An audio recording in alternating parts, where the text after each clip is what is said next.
Steph, let's talk about another running back going in that RB3 range. It's Damien Harris. Right now, his ADP on Underdog is 88th overall. That's in the 8th round. He's going as the RB32.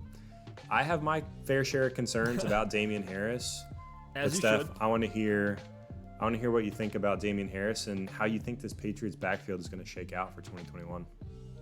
I think you got to take him in that range if you're looking for, whether it's a 0 RB roster or just the way the values fall to you. If you are looking for that RB3 late, or even if you need a desperation RB2 because you just smashed everywhere else, you got the loaded tight end. Now, I would never tell anyone to do this, but let's just say the way the draft plays out, you're coming into that 8th round and you got Mahomes, you got Waller, you got some stud wide receivers mixed in there.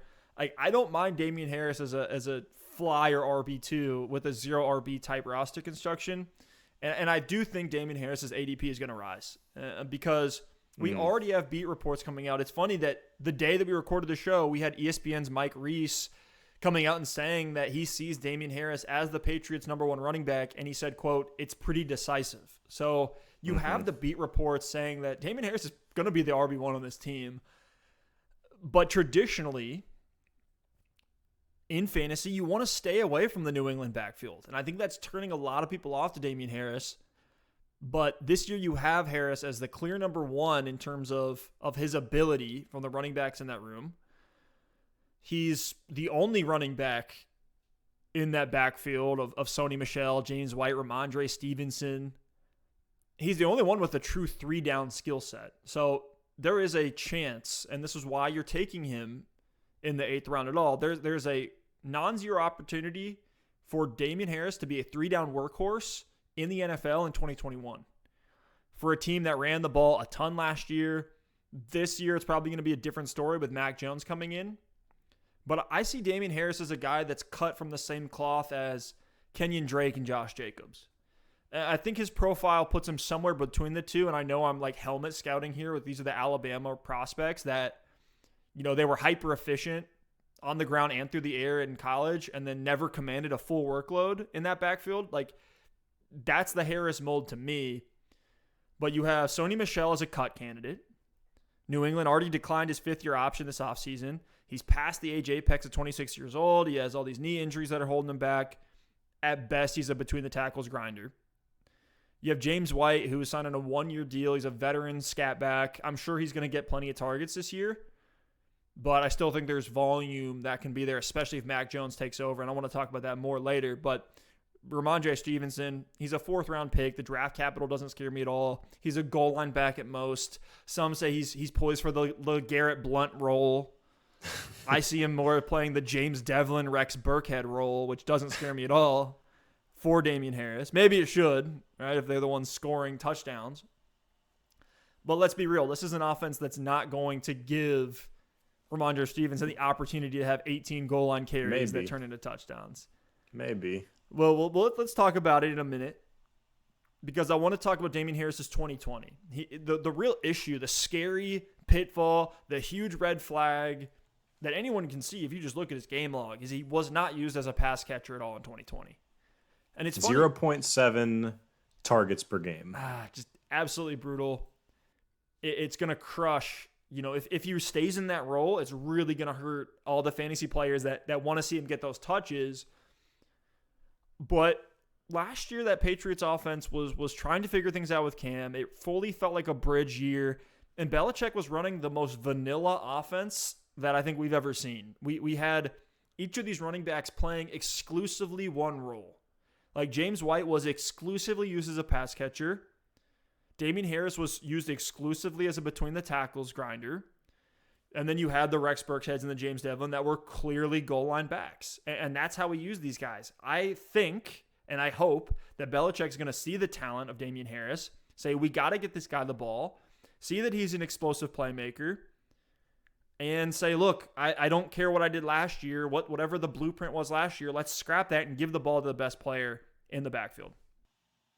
Yeah, I agree with you on that. And Damien Harris's upside in 2021 could fully hinge on the quarterback transition from Cam Newton to Mac Jones. Because when Cam Newton is the starter in this offense, Damien Harris continues to lose touchdown opportunity. He continues to lose rushing volume. He continues to lose any appeal in the receiving game. So to me, like Damien Harris, if he is going to realize his full potential in 2021, he needs Mac Jones to take over sooner rather than later in this offense. But even then, I will say you'll have a rookie quarterback with below average weapons leading this offense, which is some cause for concern. So, I agree with you that Michel is a cut candidate as well, but he was more efficient than Harris last season. It's crazy. Harris was fantastic efficiency-wise, but Sony Michel, like when he was healthy, wasn't half bad, and that's kind of wishing a best-case scenario for Damien Harris in this offense. Damien Harris just 41% of snaps in 2020. So if anything, I do expect that to increase in 2021,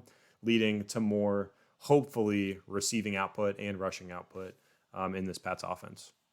Now, I mentioned a second ago, this team ran the ball third most in the NFL last year, and they were bottom 6 in points per game. They were, for all intents and purposes, a garbage offense, both in terms of fantasy, like it was Cam Newton and nobody else, and in real life, they were terrible. But you had Damien Harris facing the highest average defenders in the box amongst all running backs last year, because teams went all in on stopping Cam Newton in the rushing attack. Despite that, Harris was this efficient rusher, was consistently breaking away for chunk yardage, averaged 5 yards per carry over 137 touches. He was top 10 in juke rate, top 10 in yards created per touch. I think Harris could be a low upside floor play at worst, where it's almost like a Gus Edwards, where he's just going to give you 60, 70 yards and that's it. Like, hope for the goal line touch and call it a day. But at worst, if he's getting 15 carries a game as the RB1 in a run-first offense, supposedly, that's pretty appealing to me. That makes him worth that 8th-round upside shot. Could be a 3-down workhorse. Could be the last 3-down workhorse on these draft boards when you're making decisions on the clock. I can live and sleep peacefully at night with Damien Harris as the RB3 on my roster if I'm loaded at the other positions. I'm actually taking Leonard Fournette at that ADP because he's proven to get more valuable touches in a higher scoring offense. So that's where the appeal comes in. But if you're looking for a guy who's just going to give you some usage, give you some volume, and have a sneaky upside with Mac Jones coming in, what if Mac Jones plays the Tom Brady role? As stupid as that is to say, as most surface level and basic as that is, we know he's not a mobile QB. And that was something you were talking about a second ago when we were talking about Miles Sanders. Phillip Rivers, Tom Brady, these type of QBs are going to target the running back position. That was why I went on to the Fantasy Stock Exchange and was arguing for DeAndre Swift over J.K. Dobbins this year, is because he has a quarterback who has one of the lowest yards per attempts over the last 3 seasons in Jared Goff. So that's what you could be getting as far as passing game usage with Mac Jones coming in. And I think Mac Jones, my bet right now would be week 5. Is when we're going to see Mac Jones enter the lineup. I'm operating as if Mac Jones is going to be the starter for most of the year. I mean, I don't know that Damien. You mentioned he could be that 3-down workhorse. I just don't know that to be true. I think James White being back basically eliminates any potential for Damien Harris to be that guy. And I think he has a shot to return on the value right now, but I'm just not betting on it. There's just so much working against Damien Harris than there is working for him. He's been in the NFL 2 seasons now, and what do we have to show for it? Like, he's got 700 yards and 2 touchdowns in 2 seasons. He was a late 3rd-round pick. He's not an above average explosive athlete. He's middle of the pack in terms of his measurables. So to me, like, if the Pats are 6th in the NFL in rushing touchdowns last season and Damien Harris has 2, that's a problem. They were 6th in the NFL in rush touchdowns, yet Damien Harris, their workhorse lead back, had fewer rushing touchdowns than Jacoby Brissett, who's the backup quarterback for the Colts. The same amount of rushing touchdowns as Trey Burton, the tight end for the Colts. So in all fairness, Cam Newton was the RB1 for the Patriots last year. But yes, I know. That's a good point. I know. And that's something that's working against him. I think we both do definitely agree that the Mac Jones transition is where the upside lies. But yeah, 19 red zone carries all of last season. That's fewer than Gus Edwards, fewer than Latavius Murray, fewer than Kalen Ballage.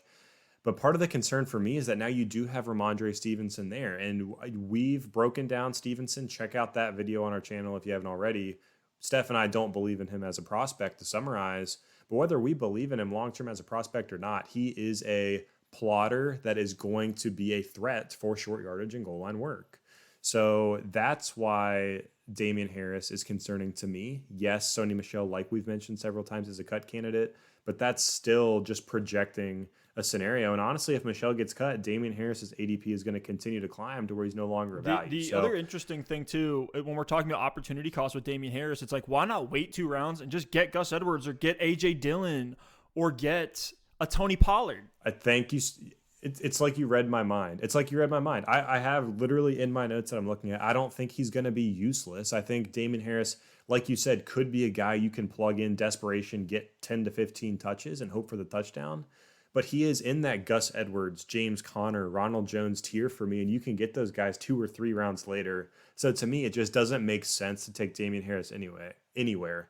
But I will say, I'm not totally out on Damien Harris this year. I think I'm just out on him at his ADP, because if you're in a league and you get through 2 weeks, 3 weeks of the season, the Patriots have lost a couple of games. Damien Harris isn't quite returning on value. He hasn't gotten in the end zone. He's not putting up points, but he's getting some decent touches and snaps. I might be willing to try to buy low on Harris after about week 2, week 3, or maybe even pick him up on waivers if he starts out really bad and someone drops him. Because like we've said, if Mac Jones does come in week 5, week 6, you could see this offense look totally different. You could see Harris starting to get involved in the receiving game, and you could actually get value out of him in that way for 2021. Whew, Alex, we are flowing right now with these takes. I'm pumped up. Like, I'm ready to start drafting